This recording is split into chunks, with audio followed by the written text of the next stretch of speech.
Hi, my name is Mary Scarff. I am a psychotherapist, trauma therapist and relationship counsellor. Your organisation have asked me today to talk to you about self-care as we go through this difficult time. There are two viruses that we are fighting right now. One, the physical virus of COVID-19, and two, the psychological virus of fear. We can deal with number one by complying with all the regulations as laid down by the government about proper hygiene and self-isolation, remembering that we are withdrawing from each other to celebrate health, not only to avoid ill health.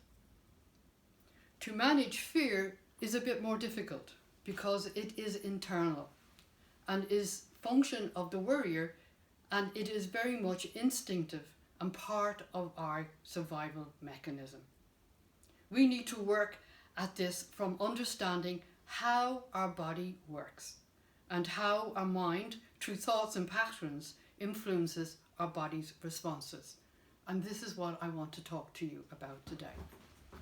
We need to therefore first understand how our survival system works. And to help me to explain this, I have drawn a diagram. But first, let us understand what we are talking about here. This is what we refer to our reptilian response, or more commonly known as our fight and flight response. An example. Imagine a deer grazing, and suddenly it hears a rustle. Leaves are making a certain amount of noise. It turns towards that noise, it gets activated, anticipating something. And then as soon as it gets activated, it will automatically get deactivated. So now it knows it's only a mouse. It deactivates and returns back to a normal state of rest and then grazes. However, for us as human beings, this can be a little bit more complicated. So here is a diagram showing you this. What happens here is at this moment in time, we are now all being activated by the media, by all the news that is around, by sort of things that are being told by friends, and we get activated. And as soon as we are going to be deactivated again, we might hear another news, more facts, more incidences, and then we get activated again. And as soon as we're getting now deactivated again, we might again hear more news. And so therefore we are constantly, as I say here, on the alarmed state. We're now stuck on the alarmed position. When we're stuck on this alarmed position, we are now considered to be in what we call the shock response.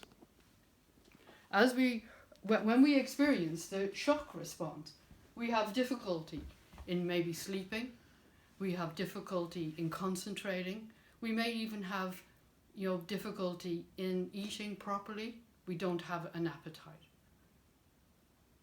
Let me return again to the reptilian response.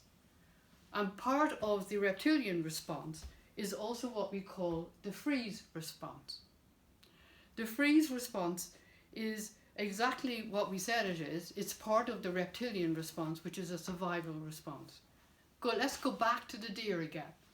The deer now is grazing again. And as it grazes, this time it hears another rustle of the leaves. And when it looks in that direction, this time now, it sees the wolves, a pack of wolves. It realizes it can't fight. It realizes it can't run.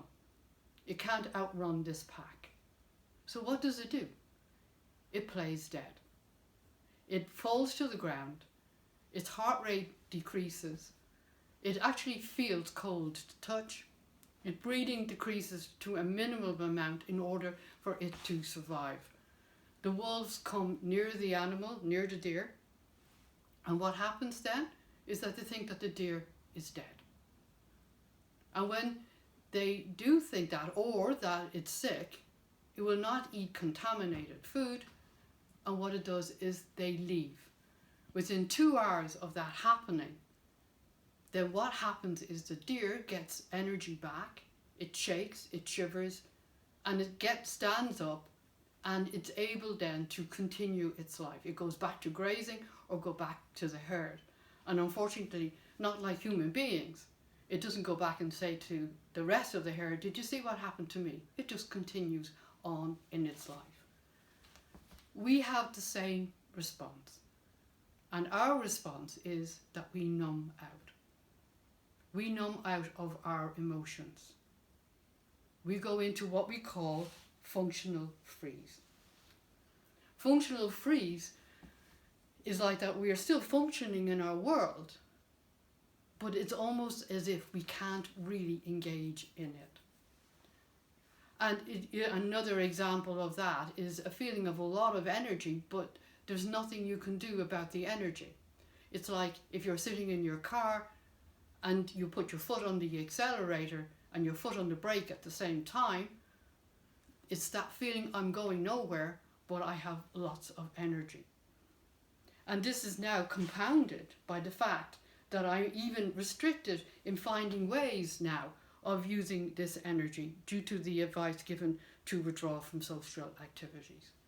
So a lot of us may not only just be in the shock response, but we may now have elevated and we're in this freeze response.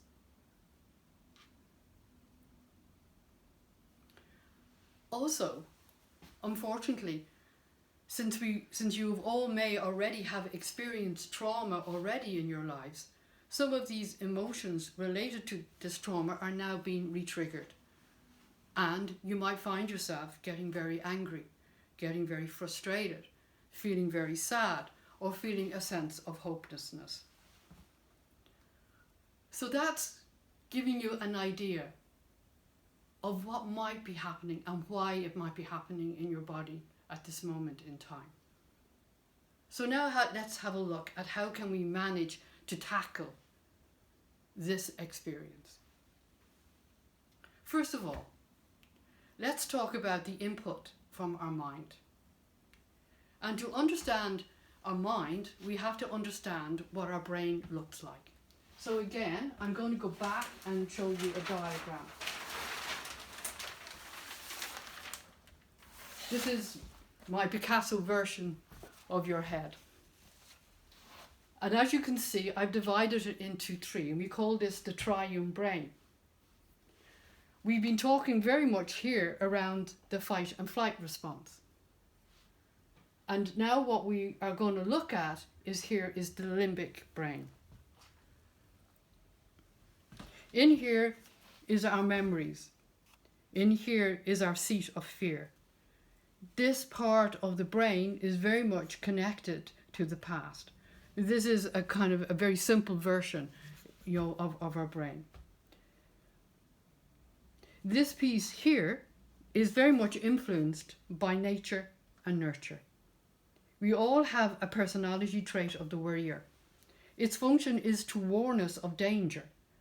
However, if we have grown up in an environment where people who had a significant influence in our lives, modeled by an intense worrier, then we have learned the words to describe our world from this place.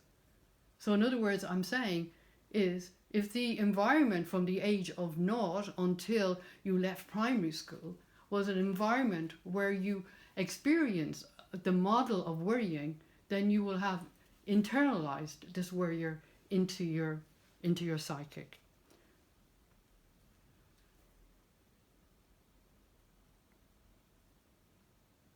The worrier is very much activated in our brain right now. It is being fed by all kinds of drama, fake news, and media hype. So how do we manage it? We can't get rid of it. It's rented space for the rest of our lives. But what we can do is we can challenge it. One of the ways we can challenge it is by, 1, listening to what it has to say rather than trying to suppress it.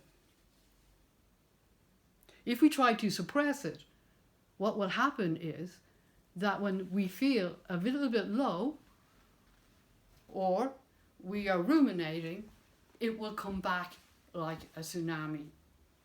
So we have to hear what it has to say. We can then ask ourselves the question, what other version does the worrier not allow us to see?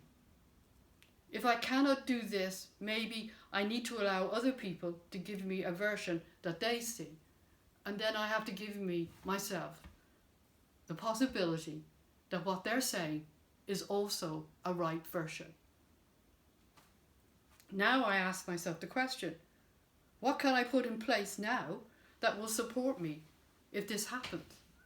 So taking both versions, I look at what I can do now that might help me to support myself if this situation does happen. Now I'm being proactive. This won't get rid of the worrier, but it allows me to have some control back. And that's what we do know for our mental health. That if we can have some control, our mental health improves.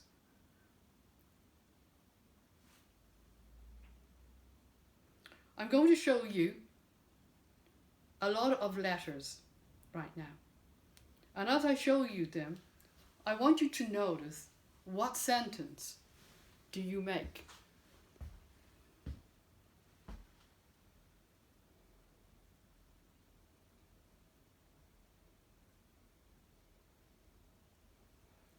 Some of you might see that opportunity is nowhere. Some of you might see that opportunity is now here. What I'm telling you is that both are there. Both possibilities are there. And if I was being proactive, I would look at what is the opportunity that is now here. Maybe for more social contact. Maybe to do things you thought you would like to do and never got around to doing.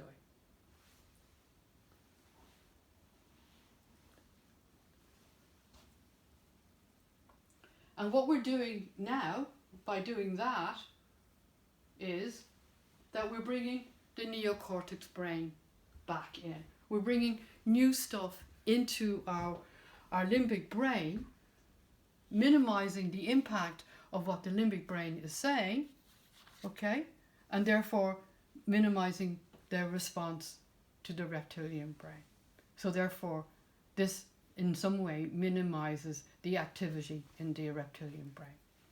I hope this makes some sense to you.